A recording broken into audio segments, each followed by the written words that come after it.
오늘 저는 날마다 새롭게 사는 비결이라는 제목으로 하나님의 말씀을 증거하도록 하겠습니다. 하나님의 은혜로 2021년을 맞이한 지 많은 시간이 흘렀습니다. 다시 한번 여러분 개인과 가정과 생업과 사업에 하나님의 축복이 넘치기를 소원합니다. 새해에는 전 세계적으로 코로나19에서 벗어나 마스크 없는 자유로운 일상을 기대해 봅니다. 한반도에는 비핵화와 평화가 지속되며 미국과의 견고한 동맹 관계 속에서 대한민국의 위상이 더 높아지며 국가적으로는 통합과 화해가 이루어져서 보수와 진보의 대립이 사라지는 그런 사회가 되기를 간절히 소망해 봅니다. 부동산으로 많은 사람들이 돈을 벌었다고 합니다. 또 집값이 많이 올랐다고 합니다.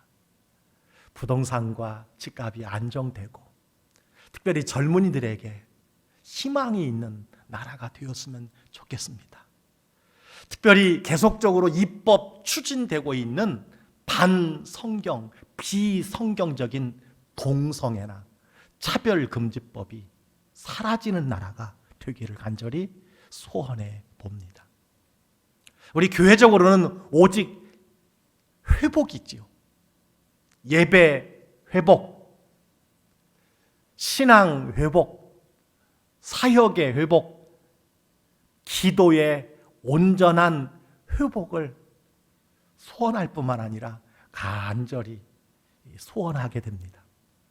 제가 목사 안수를 받은 지가 이제 27년이 되었는데 개척할 때보다 싸우고 다투는 교회를 목회하는 것보다 작년 1년이 가장 힘들고 어려운 목회가 아니었는가 이렇게 생각을 해봅니다.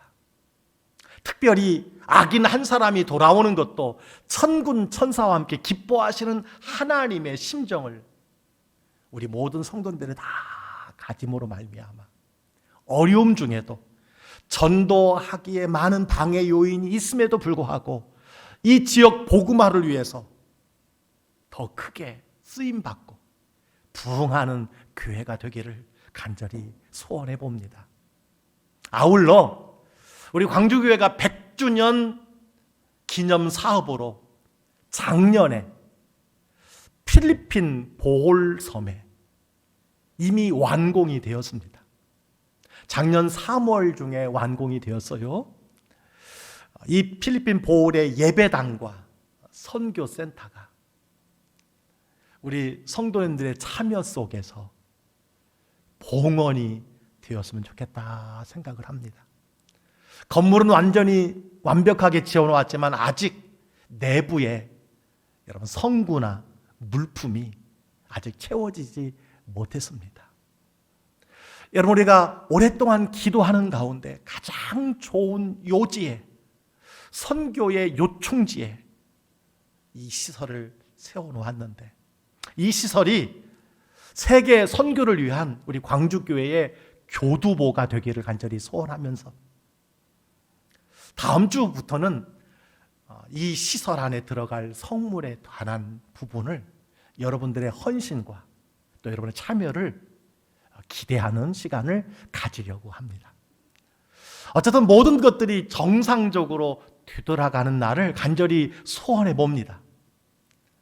우리가 이런 삶을 살기 위해서는 여러분 우리의 삶에 변화가 있어야 되지 않을까 생각합니다.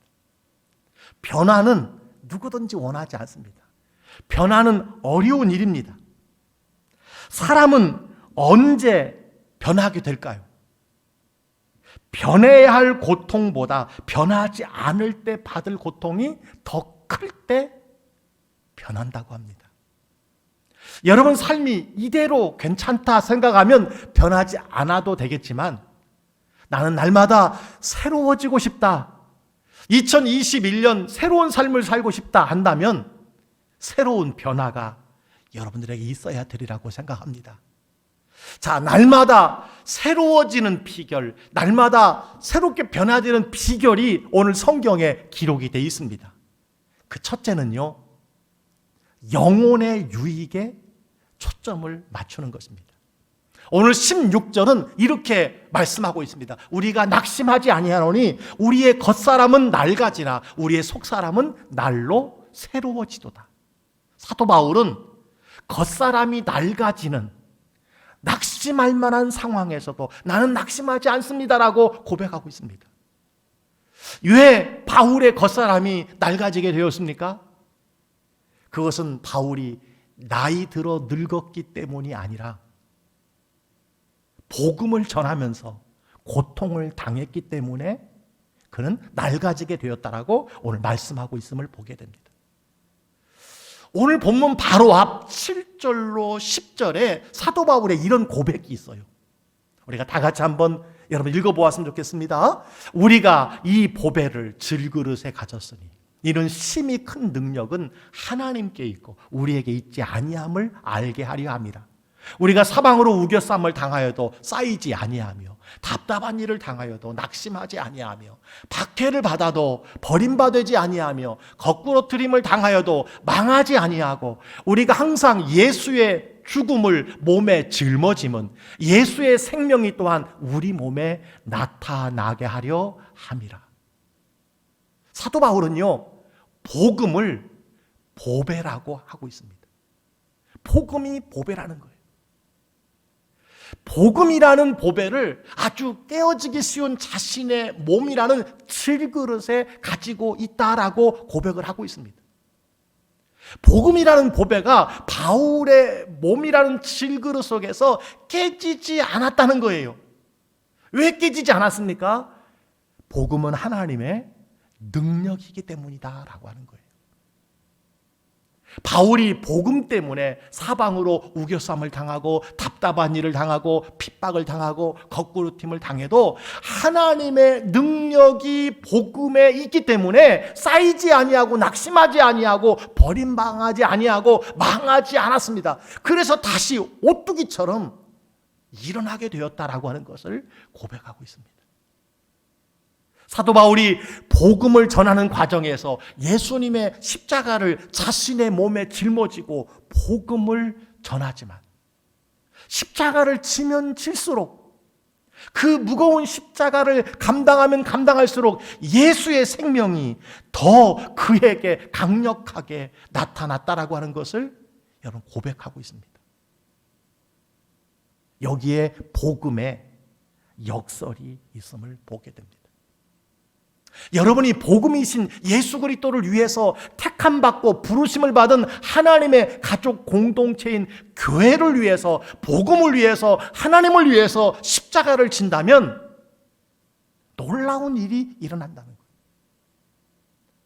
우리가 영혼의 유익에 관심을 갖게 된다면 우리의 삶 속에서 하나님의 새로운 변화가 일어나게 된다는 것을 말씀해 주고 있습니다. 여러분, 인간적으로 생각하면 내가 주님을 위하여, 교회를 위하여, 복음을 위하여 시간과 재능과 젊음을 드린 만큼 여러분 손해볼 것 같던데 더 큰 이익이 된다는 것을 사도 바울은 고백하고 있습니다. 사도 바울은 하나님께서 마게도냐 교회들에게 주신 은혜를 고린도 교회에 전했던 말씀이 고린도서 8장 2절에 기록이 되어 있어요. 환난의 많은 시련 가운데서 그들의 넘치는 기쁨과 극심한 가난이 그들의 풍성한 열모를 넘치도록 하였느니라. 이게 무슨 말씀입니까? 마게도냐 교회가 풍성한 연보를 감사함으로 기쁨으로 넘치게 드렸다는 거예요. 그런데 그 이유가 무엇이냐? 마케도냐 교회가 환난과 시련과 가난이 있었기 때문이다 라고 하는 것을 고린도 교회에게 지금 전하고 있는 것을 보게 됩니다. 작년에 코로나19로 약 11개월을 온전히 예배하지 못했습니다. 그런데 우리 광주교회는 하나님의 은혜로요, 작년 재정 결산이 코로나19 이전보다 줄지 않았다는 거예요. 많은 교회가 20%가 줄고 어떤 교회는 30%가 줄고 대다수 15%가 줄었다고 해요. 대부분의 성도님들이 교회에 나오지 못했습니다. 그럼에도 불구하고 하나님께서 우리 교회에 넉넉한 재정을 채워주신 것이 얼마나 감사한지 모릅니다. 이 설교를 듣고 넘쳤다는데 이제 나는 중단하면 되겠다라는 생각을 갖는 것은 하나님 주신 마음이 아니라고 생각합니다. 그렇습니다. 환난과 시련과 가난의 반대는 형통과 부요라고 할 수 있습니다.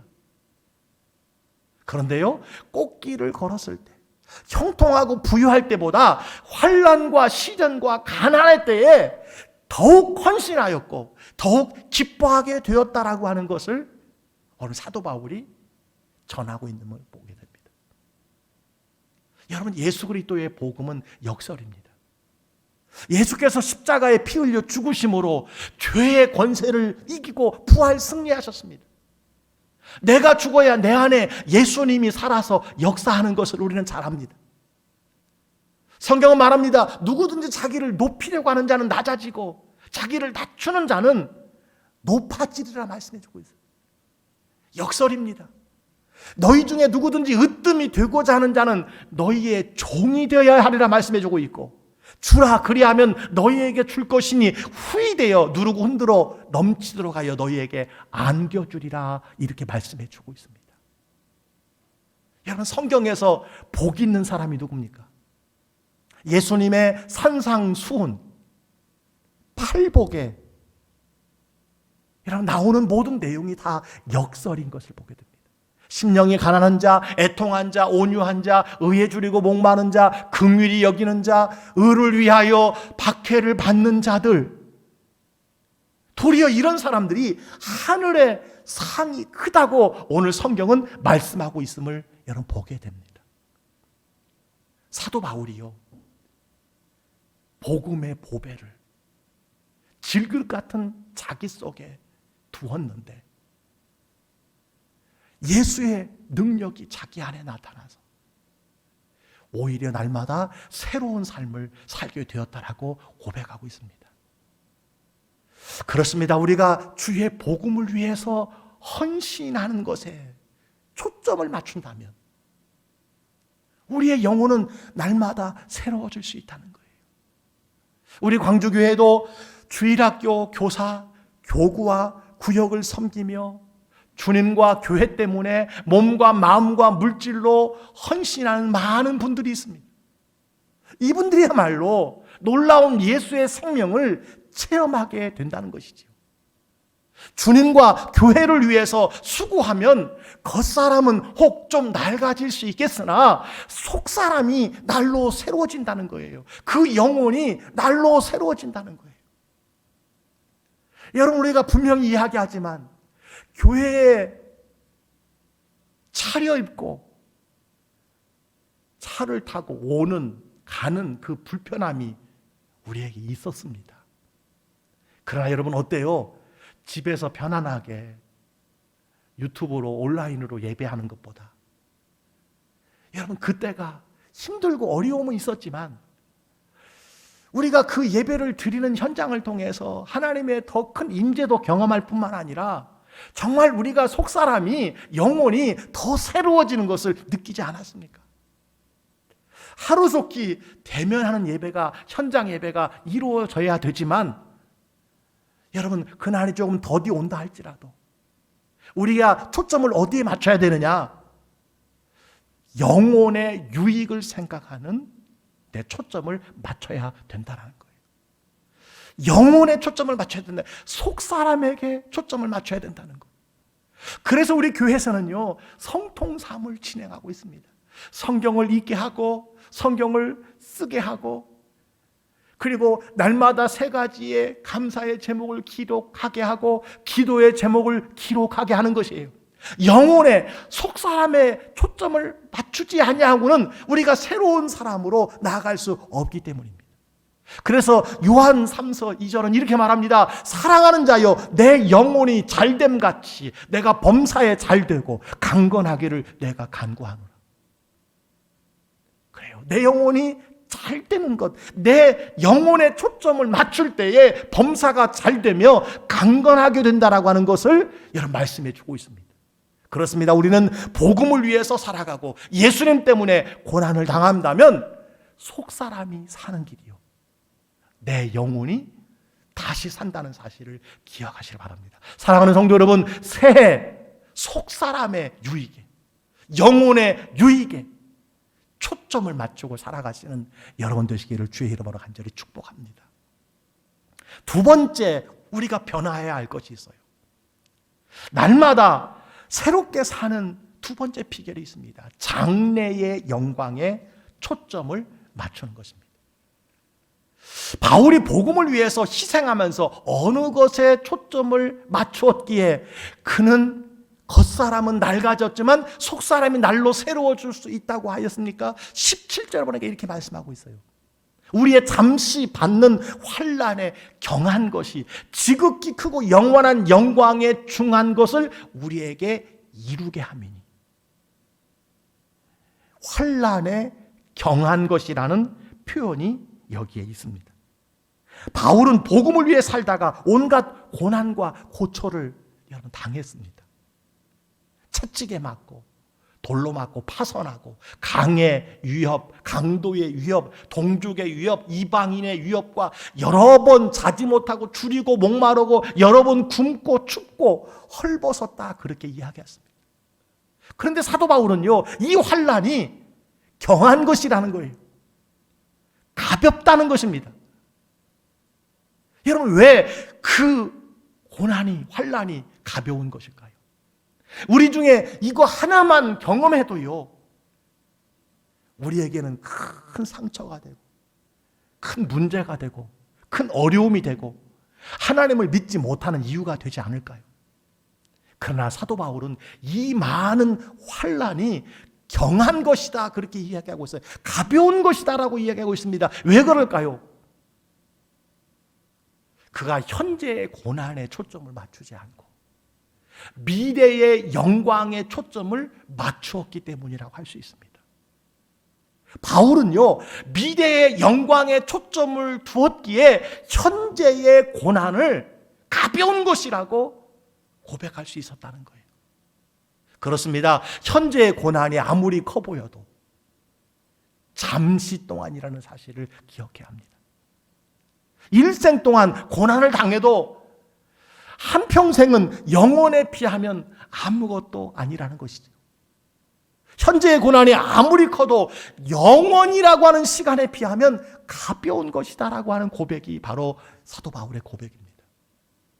물론 고난당하는 사람 편에서는 고난이 너무나 힘들지만 미래의 영광에 비할 때 가벼운 것이라는 거예요.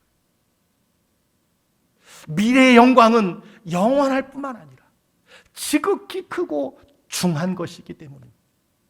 여러분, 사도 바울의 환난뿐이 아닙니다. 오늘 우리의 삶 속에서 나타나는 크고 작은 어려움과 고난과 환난과 질병과 또 부족한 모든 삶은요, 결국 우리로 미래의 영광을 바라보게 하는 것이고,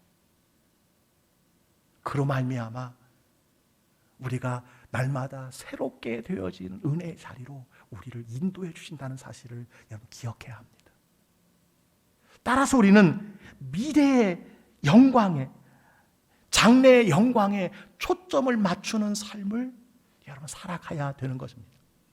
사랑하는 성도 여러분, 특별히 코로나19 시대에 우리가 장래의 영광에 초점을 맞춰야 됩니다. 베드로와 야고보와 요한은 변화산에서 천국의 영광을 체험한 때가 있었습니다.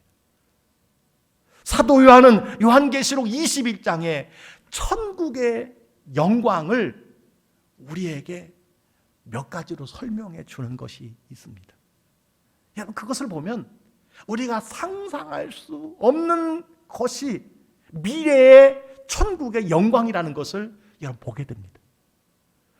그 성의 빛은 지극히 귀한 보석 같고 변옥과 수정같이 맑다고 했고요. 그 성곽은 벽옥으로 쌓였고 그 성은 정금으로 맑은 유리와 같다, 이렇게 기록하고 있고요. 또한 그 성곽의 기초석은 벽옥과 남보석과 옥수와 녹보석과 홍만호와 홍보석과 12가지 보석으로 되어 있다. 이렇게 여러분 기록하고 있음을 보게 됩니다. 그곳은 하나님의 영광이 비치고 어린 양이 등불이 되시기 때문에 해나 달의 비침이 쓸데없는 곳, 이곳이 어디라는 거예요? 이것이 천국이라고 하는 것을 말씀해 주고 있습니다. 하나님의 약속하신 이 미래의 영광은 온갖 보석으로 표현할 수밖에 없을 정도로 크고 중하고 영원한 것이라는 사실을 말씀해 주고 있어요. 우리의 앞길에 주님을 위하여서 우리가 고난을 받는다든지 주님의 영광을 위하여서 우리가 환난을 당한다면 그것은 잠시지만 그 후에 하나님의 보상은요, 천국은요, 지극히 크고 영원한 영광이라는 사실을 우리에게 말씀해 주고 있습니다. 그래서 사도 바울은 현재의 고난을 현재의 고난으로 보지 않고 미래의 지극히 크고 영원한 영광에 비추어 보았던 것을 우리가 확인할 수 있습니다. 우리도 이런 환난과 시련이 있다 할지라도 미래의 영광에 초점을 맞춘다면 날마다 새로워질 수 있는 줄 믿습니다. 사랑하는 성도 여러분, 이렇게 살아도 되겠다라고 하는 분은 모르겠지만 이렇게 살아서는 안 되겠다, 나에게 날마다 새로운 삶을 원한다라고 생각한다면 여러분의 초점을 현재가 아니라 장래의 미래에 맞추시면서 살아가는 여러분들이 되시기를 주의 이름으로 간절히 축복합니다. 세 번째는요, 보이지 않는 것에 초점을 맞출 때에 날마다 새로운 삶을 살아갈 수 있는 거예요. 18절에 이렇게 말씀해 주고 있습니다. 다 같이 한번 읽겠습니다. 우리의 돌아보는 것은 보이는 것이 아니요 보이지 않는 것이니 보이는 것은 잠깐이요 보이지 않는 것은 영원함이니라. 바울은요, 보이지 않는 것에 초점을 두었기 때문에 속사람이 날마다 새로워졌다라고 고백하고 있습니다. 이것도 역설이지요. 보이는 것을 보지 않고 보이지 않는 것을 본다는 고백입니다. 보이는 것을 어떻게 보지 않을 수 있으며 보이지 않는 것을 어떻게 여러분 볼 수 있겠습니까? 보이는 것이 무엇일까요? 우리에게는 공부, 결혼, 취직, 승진, 부귀, 권력, 인기, 여러분 이것들이 보이는 것입니다. 이건 일시적인 것입니다. 그러나 하나님, 예수님, 성령님, 천국과 지옥과 심판, 보이지 않는 것은요, 영원한 것이라고 말씀해 주고 있습니다. 보이지 않는 것에 초점을 두라는 거예요. 따라서 우리는 보이는 것보다 보이지 않는 것을 돌아보아야 한다는 거예요. 여기 돌아본다라고 하는 의미는요, 살짝 그냥 돌아보는 것이 아니라 유심히 시선을 고정해서 본다는 것입니다. 기록해 놓고 본다는 거예요. 요즘에 청소년은 유튜브에 빠졌고 중장년은 모두 트로트에 빠졌다고 합니다. 푹 빠진 듯이 본다는 것이지요. 어떤 권사님 집에 신방을 갔더니 정동원 큰 사진을 그 현관에 딱 걸어놓고 정동원을 보면서 날마다 웃고 기뻐한다는 이야기를 들었습니다. 물론 어떤 것으로도 우리가 기뻐하고 좋을 수 있지만 여러분, 보이는 것에 푹 빠져서는 안 된다고 생각합니다. 그렇습니다. 보이지 않는 것에 우리는 초점을 맞춰야 된다는 사실을 여러분 기억하시기를 바랍니다. 여러분이 좋아하는 것이 무엇입니까? 그것이 드라마입니까? 적당히 빠지시되 보이지 아니하는 영원한 것에 여러분들이 푹 빠져 살 수 있게 되기를 간절히 바랍니다. 여러분, 믿음이 무엇입니까? 믿음은 본래 보이지 않는 것을 보는 것처럼 본다, 그런 의미가 있습니다. 그래서 믿음은 바라는 것들의 실상이요 보지 못하는 것들의 증거라고 했습니다. 아브라함은 시험을 받을 때에 믿음으로 이삭을 드렸다고 했습니다. 모세는 보이지 않는 하나님을 보는 것 같이 하여 참았다고 이렇게 말씀해 주고 있습니다. 우리는 믿음의 눈으로 보는 사람들이고 보이지 않는 천국을 보고 믿고 그리고 증언하는 사람들입니다. 그래서 히브리서 11장 6절은 이렇게 말하지요. 믿음이 없이는 하나님을 기쁘시게 못하나니 하나님께 나아가는 자는 반드시 그가 계신 것과 또한 그가 자기를 찾는 자들에게 상 주시는 이심을 믿어야 할지니라. 여러분, 누가 믿음으로 사는 사람입니까? 보이지 않는 하나님을 가까이 보고 아직 이루어지지 않은 것을 이루어진 듯이 믿고 사는 사람들입니다. 더 나아가 그 하나님과 동고동락하는 사람이라고 할 수 있습니다. 우리는 보이는 것들을 주신 하나님께 감사해야 하지만 거기에 푹 빠져서는 안 된다는 것이죠. 우리는 보이는 인생과 잠시 인생의 모든 것을 걸지 말아야 한다는 것입니다. 이 세상 나무에 둥지를 틀지 말아야 된다는 것이죠. 이미 도끼가 나무 뿌리에 놓였다고 성경은 말씀해 주고 있습니다. 곧 도끼에 찍힐 수 있는 나무이기 때문에 거기에 모든 것을 걸지 말라는 거예요. 어떤 물질이나 지식이나 명예나 권력에 대해서 푹 빠져 살지 말라는 것입니다. 그것이 좋은 것이지만, 그것이 우리에게 기쁨을 주는 것이지만 그것은 잠시라는 거예요. 그것은 영원하지 않다는 거예요. 그것은 진정한 우리의 기쁨이 되지 못한다는 거예요. 어떤 분은 하나님이 주신 그 선물에 물질과 지식과 명예와 권력에 눈이 멀어서 이제 어디서도 하나님을 볼 수 없고 느낄 수 없는 분들이 여러분 있음을 우리가 기억해야 합니다. 사랑하는 성도 여러분, 우리는 하나님이 주신 선물보다 하나님께 관심을 두고 초점을 두어야 되는 줄 믿습니다. 보이지 않는 것에 초점을 두어야 되는 줄 믿습니다. 그렇게 살아갈 때에 하나님께서 우리의 삶을 날마다 새롭게 해주신다는 사실을 여러분 기억해야 합니다. 매일 발걸음마다 주님 인도하심에 맡기고 매 순간 보이지 않는 하나님을 향하여서 기도하며 살아가야 된다는 거지. 성경은 말합니다. 사람이 보이는 떡으로만 살 것이 아니요 보이지 아니하는 하나님의 말씀으로 살아야 된다라고 말씀해 주고 있습니다. 보이는 것은 항상 있지 않습니다. 보이는 것은 항상 반짝반짝이지 않습니다. 보이는 것은 당장은 매우 아름다우나 곧 지고 떨어지는 여러분 장미꽃과 같다는 사실을 기억해야 합니다. 그래서 성경은 고운 것도 거짓되고 아름다운 것도 헛되다라고 말씀한 이유가 여기에 있습니다. 사랑하는 성도 여러분, 하나님이 주신 선물에 여러분의 관심과 여러분의 시간과 여러분의 모든 것을 다 걸고 있지 않습니까? 보이지 않는 것에 초점을 맞출 수 있기를 주의 이름으로 축원합니다. 요나에 보면요, 성경에 보니까 그가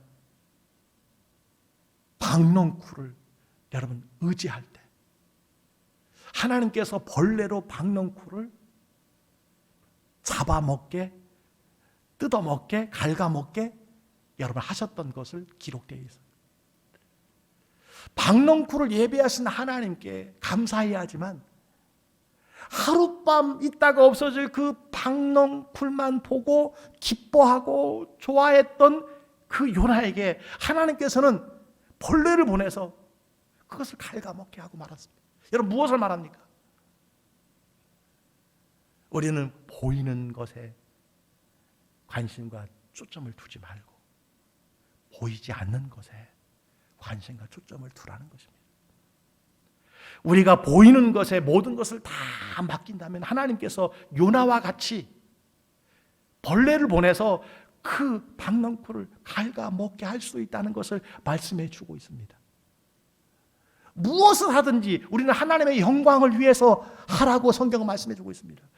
하나님의 영광을 위해서 일하고 하나님의 영광을 위해서 돈을 벌지만 돈을 주인 삼고 명예를 주인 삼고 보이는 것에 모든 것을 걸지 말아야 한다는 것을 말씀해 주고 있습니다. 여러분, 제가 드리는 말씀은 영은 귀하고 육은 천하다는 것이 아닙니다. 내세만 귀하고 현세는 천하다는 것이 아닙니다.